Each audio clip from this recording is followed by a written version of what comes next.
The fear of being labeled a draft bust looms large for any NFL player, but no position is burdened with more pressure than the quarterback position. Take a look at Mark Sanchez. It truly is their failures that are remembered the most. Never seen this before in my life. Mark Sanchez not expecting it, and it was the backside of Brandon Moore that knocked the ball out. When looking at other positions such as a linebacker or a wide receiver who doesn't live up to expectations might be ridiculed and mocked for years, but it's the quarterback busts that go down in infamy and etch their names into the history books of the NFL for all the wrong reasons. The cautionary tales of Jamarcus Russell and Ryan Leaf serve as very good reminders of this harsh reality. And in 2024, Bryce Young is about to attempt to avoid the same fate. It truly is now or never for the former #1 overall pick, and it's fair to say that the pressure is on for Bryce Young. Looking back on last year, his 2,877 yard, 11 touchdown, and 10 interception rookie season is amongst the worst we have ever seen from a #1 overall pick. It's a bad situation, and it's significantly worse than myself or anybody else expected it to become this year. Now, would I like Bryce to be playing better? Of course I would. I just don't know if that's realistically possible. They are so bad in Carolina on so many different levels with pass protection and the people on the perimeter. I don't think the play calling is marrying to his specific talents.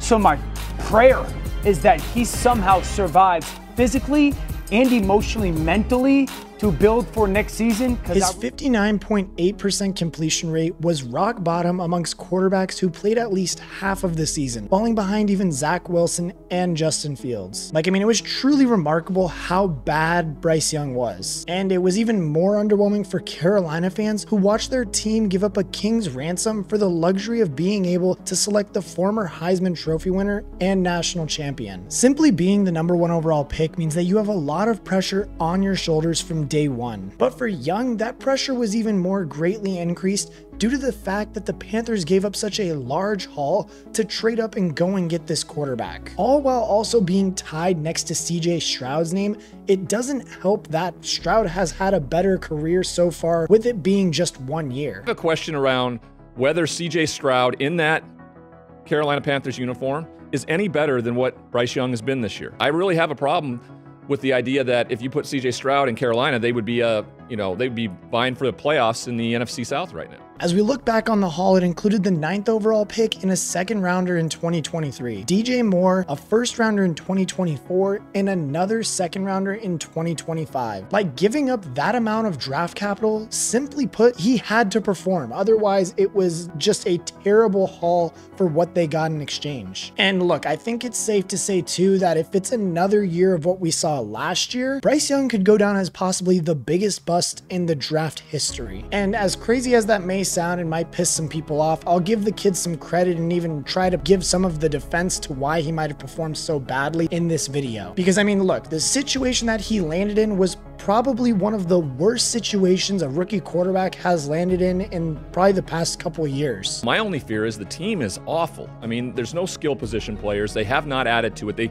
would have the #1 overall pick if they didn't trade it away to the Chicago Bears. So that's my bigger issue. The offensive line was an absolute shambles. The running back room was uninspiring. And in trading for the #1 overall pick, they gave up their most dangerous weapon in the passing game in DJ Moore. That left behind a lackluster group that was headlined by Adam Thielen and a rookie Jonathan Mingo. It truly was almost just an impossible situation for Bryce Young to be successful in. And perhaps could even suggest that it wasn't such that big of a surprise to see him struggle inside this terrible offense. Get him an offensive line, get him some receivers, and then let's evaluate Bryce Young. So to answer your question, I think they would have to stick with Bryce Young. I don't know how you cut ties with Bryce Young when you gave him nothing to work with.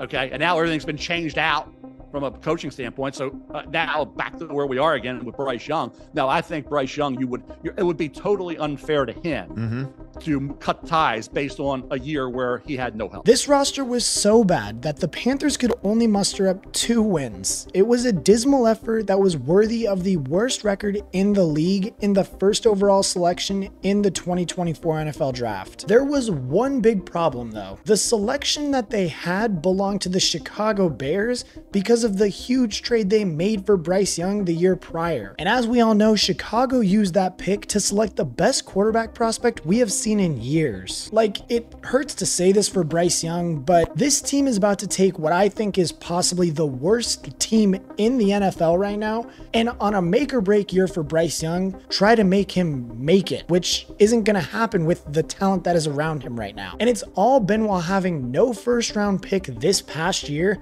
to help the young quarterback out. Hey, I gotta say, man, what the hell are the Carolina Panthers doing trading a 26, 27-year-old pass rusher? And you not even get a first-round pick? Hey, listen. What the hell is going on down there? And now for a little bit of optimism, I guess if you want to call it that, and something that possibly could happen to Bryce Young, is his career could go down the same path of what Alex Smith kind of did towards the tail end. When we look at Alex Smith compared to Bryce Young, it's eerily similar, with Alex Smith being the #1 overall pick in 2005, but in his rookie season, Smith could only manage 875 yards, 1 touchdown, and 11 interceptions from his 8 games in his rookie season. Like, I mean, it doesn't get much worse than that, but we all know what happened to Smith throughout the rest of his career. And yes, he never reached the peak you would hope to expect from a #1 overall pick, but he did at least improve to be a useful starter and earn himself a long career in the NFL. It's fair to say that Young will need to show similar signs of improvement in 2024. Otherwise, he's at risk of confirming his status as being one of the worst quarterback busts in the NFL history. Continued struggles may force Carolina to take another first-round quarterback in 2025. And we did see something similar happen just like this with Josh Rosen in Arizona a couple years back. It took the Cardinals just 1 year to give up on him and opt for Kyler Murray in the 2019 draft instead. You got to hit the grand slam. A single double in this league right now with Mahomes winning all these Super Bowls is not good. Everybody has to cut ties with a guy that they don't see the ability to get to here. If they think you get to here, but not here, they're cutting ties. And they're trying to hit not the home run, in some cases, a grand slam. Thankfully for Bryce Young, though, the team really has been trying to make improvements to help him so that way that does not happen. First of all, the signing of Deontay Johnson is what I think is absolutely perfect and what this team needed at the wide receiver position. Adam Thielen was the #1 guy throughout the majority of the 2023 season, not because he was a game-changing playmaker, but because he was the only guy who could actually achieve like any form of separation. Thielen was just an absolute hog on short and intermediate routes and really was his go-to guy that helped pick up some yards, but did very little to threaten the opposition. Now in Johnson, Young has another elite separator, but one that can properly win downfield and stretch the defense more vertically. Another thing that Johnson brings to the table is that he can line up inside as a slot receiver, but I don't really know yet because he more likely could revert to a role on the outside now that he is in Carolina. He did have flexibility in Pittsburgh because of Pickens' emergence as a dangerous X receiver, but there is no talent that comes close to that currently in Carolina. With Thielen still operating out of the slot and Johnson lining up outside, Bryce Young should immediately find life a lot easier in 2024. Johnson's presence is an absolute big upgrade for this offense, but there is still an awful lot of projection in the receiving options behind him and Thielen. Xavier Legette is the most exciting player among the remaining names. The Panthers traded up into the first round to select him at pick 32 in the 2024 draft. The only thing I see though is that Legette is a confusing prospect who had 423 yards from his first 4 seasons of college ball before erupting for 1,255 yards and 7 touchdowns in his 5th and final year. Like, he is a very rare 5th-year breakout, displaying an impressive size and speed combination, but with concerns around his route running. It honestly is difficult to project his effectiveness as a pro, but he at least comes into an offense that should suit him pretty well. Johnson and Thielen should be the guys who can get open and keep the chains moving, whereas Legette can be the big-bodied, just athletic freak who gets the ball in space and tries to make a big play. And it might take a little bit of a minute to get Legette just kind of caught up to speed and just getting him running more routes downfield to really see his effectiveness, but they did bring in a new head coach and a new offensive coordinator to really help aid him in this offensive system. One quick thing I wanted to mention also is that if you guys have not, make sure to join my Discord where we are doing monthly giveaways. In June, I should be doing 2 autographed jersey giveaways, so make sure you join over there. And during the NFL season, we will have some huge fantasy leagues and weekly and season-long pick'ems for big cash prizes. And I mean, the best part about all of this is that it's free to join. So I highly recommend joining. We're trying to build a community over there, but let's hop right back into the video. Dave Canales has proven to be very effective in his quick progression up the ranks in the NFL. And his signing as the head coach of the Panthers is perhaps the best of any of their offseason moves for Bryce Young. With relationship, Bryce and I just getting to know each other. I want him to know that I have his best interests at heart. I want him to be the best possible version of himself. We are going to become what Bryce is great at in the pass game. We're going to grow to the capacity that he can handle. Let's get into these situations to see where he looks most confident. When I see that back foot planted in the ground and that ball rips out of there without any hesitation, I know we got something. Let's find more of those. And the more that I got ready for this interview and start watching Bryce, I just got more and more fired up about the opportunity to have this amazing talent, and he's the guy. Canales spent the first 12 years of his NFL coaching career in Seattle, where he progressed from wide receiver coach in 2010 to quarterback coach in 2022. And his most significant achievement throughout this time came right at the end of it when he helped Geno Smith churn out a 4,282-yard season and 30 touchdowns in his 9th career year. It was an absolute miraculous turnaround for the quarterback who many had written off, and it certainly increased his stock in NFL front offices. He capitalized on this momentum by moving to Tampa Bay in 2023 to take on the offensive coordinator role. Here he was tasked with nurturing another failed quarterback to relevancy. This time it was Baker Mayfield entering his 7th season in his 4th team. Just like Geno Smith, Canales worked his magic and helped Baker produce one of his best career years yet, setting new highs of 4,044 yards and 28 touchdowns. Mayfield's completion percentage of 64.3% was also a career high, helped greatly by having a very effective offensive game plan from Canales. It has been a simply brilliant couple of years for Dave Canales, who has helped save the careers of not only Geno Smith, but Baker Mayfield as well. And due to that, it has earned him a new shiny contract that is 3 years and worth $115 million. Now he will turn his attention to his 3rd team in as many years and his 3rd consecutive lost quarterback in Bryce Young. This time though, it's going to be his first time in the head coaching seat, so there will be much more on his plate in 2024. Before he goes and focuses on helping Bryce Young, it's going to be more about helping this offensive line in turn than helping Bryce Young. I will say this, and I'm adamant about it.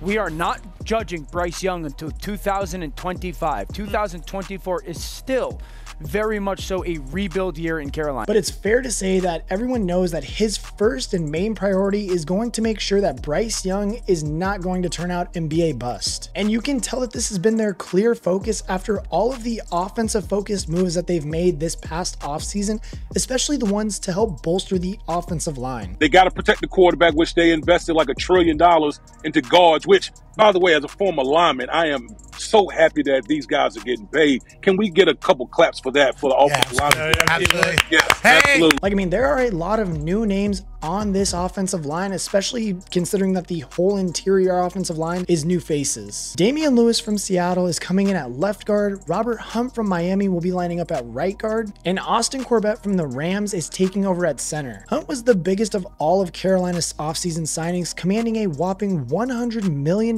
contract across 5 years, giving him the most guaranteed money of any interior offensive lineman in NFL history. And look, the Panthers, they needed to pay up for this because it's safe to say that their offensive line desperately needed the leadership and just the help to protect Bryce Young. Hunt gave up just 1 sack in 2023 and conceded only 2 penalties. His presence on the line will be a great boost for Young, who was sacked a massive 62 times in 2023. That was only the 2nd most in the NFL, behind only Sam Howell, but 16 more than 3rd place. More help for Young arrived in the draft in the form of Jonathan Brooks, who was widely considered the best running back in the draft, and Jatavion Sanders, who many had pinned as the 2nd best tight end in the class. A good run game will be crucial in helping take just some of the pressure off of Young, and both players can be dangerous as targets in the passing game too. And look, I gotta at least give some credit to Carolina, because even though it hasn't been the prettiest situation, they're trying their best right now to help salvage what they can with Bryce Young and just really the situation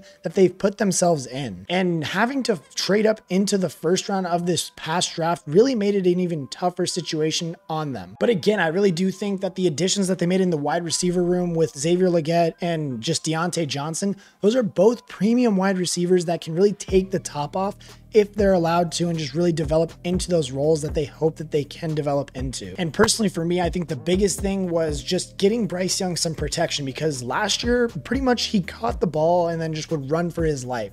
So it's just nice to see that they're trying to find some guys to protect him, so that way he can at least, on his tippy toes, because the kid is so short, just see over an offensive lineman and try to get the ball to somebody. But it is still safe to say that the pressure is on for Young to prove he is simply not the next infamous quarterback bust, but he can at least now be confident he has some tools to work with. The question is now though, can he make improvements in his game to move this offense and start putting up points? No one expects a miracle for him to lead the Panthers to the playoffs or like anything of what CJ Stroud did last year, but there do need to be signs of at least a league average quarterback in 2024. If not, the temptation of starting over with a new quarterback in 2025 might really be on the table for Carolina. But I want to know what you guys think. Is Bryce Young going to pan out in the NFL, or is he just not passing the eye test and not going to be able to really meet the standards that everybody thought he was going to meet?